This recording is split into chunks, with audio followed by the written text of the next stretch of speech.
আমরা আজীবন পড়ি সুবহান রাব্বিয়াল আ'লা, এর অর্থটা কি কেউ জানে না, ঠিক কি না?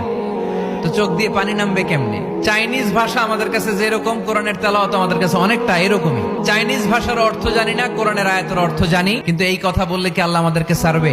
No excuse will be granted that day. সেদিন আল্লাহ কোনো এক্সকিউজ গ্রহণ করবে না।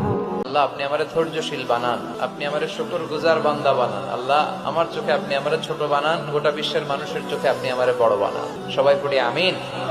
আল্লাহ, ভুল করছি, আল্লাহ মাফ করে দাও, ক্ষমা করো। আমি ক্ষমা চাইতেছি, কিন্তু আমি ক্ষমা করি না আরেকজনকে। তুমি ক্ষমা করো না, তুমি ক্ষমা চাও কোন সাহসে? কোন নারীকে যদি তার চেহারার ডিজাইন তৈরি করার সুযোগ আল্লাহ দিতেন, সে নারী তাকে বিশ্ব সুন্দরী করে তৈরি করবে, ঠিক কিনা? এটা আল্লাহ আমাদেরকে দেয় নাই, এটা আল্লাহ তাআলা নিজ হাতে রেখেছে, নিজে করেছে।